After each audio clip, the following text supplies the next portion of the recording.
Music. So this year's nominees for music are Music. Assassin's Creed 4 Black Flag.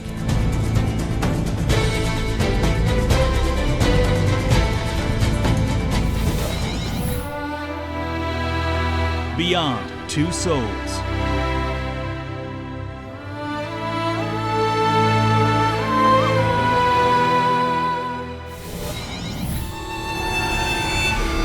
BioShock Infinite.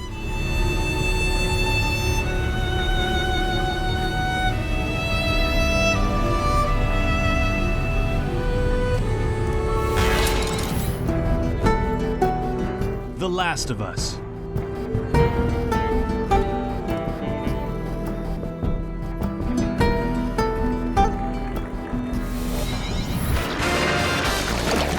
Super Mario 3D World.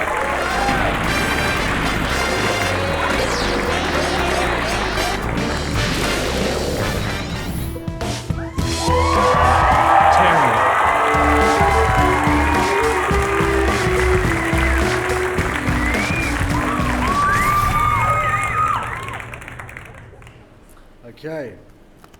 And the award goes to BioShock Infinite.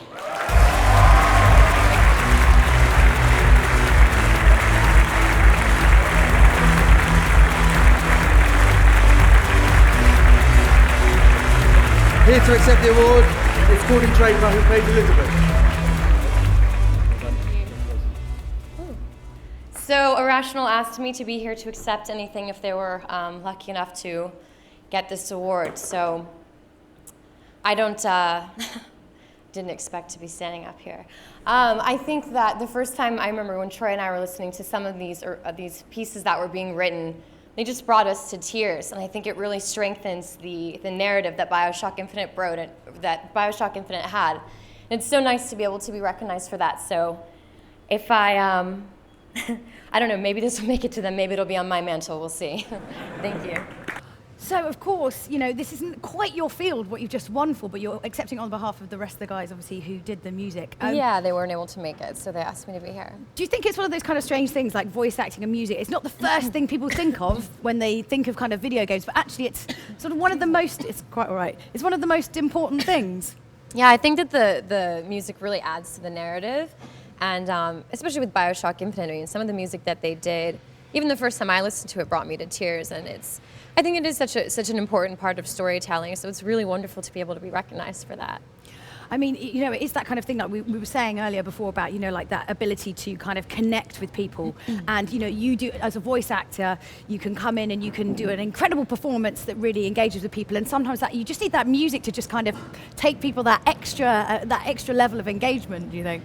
Yeah, I think that definitely happens. I mean, there was a scene in BioShock Infinite where the piece of music is the character, you pick up a guitar and you play this song, and we won a lot of awards for that, and it's even just outside of the awards when people were coming up and talking to us about memorable things from the game, that was the moment that people most spoke to us about, and I think it really says something that music can be that powerful, and that even after you play an entire game, that often that was the moment that people walked away from, and that was really emotional for them. I think also as well because I think one of the first times in the game is you hear like a Beach Boys track, right. and while you're trying to figure out what this world is and kind of what time it is, and you sort of think you know what time it is, but maybe it's not the time that you're thinking of, and then suddenly you hear this track and you're like, wait, I know this track, and suddenly all of a sudden there's a whole other element to the game and what the story could be. It was a very clever use of it, you know. Yeah, I think BioShock was really interesting because, especially for steampunk, they had a lot of songs that were kind of stretching from different eras. And I think that really added to the steampunk feel, and I thought that was a really interesting touch that they did as well. Cool. Okay. Well, look, thank you so much for joining us. Thank you for having me. Congratulations, and hopefully see you a little bit later on. Thank you. Thank you.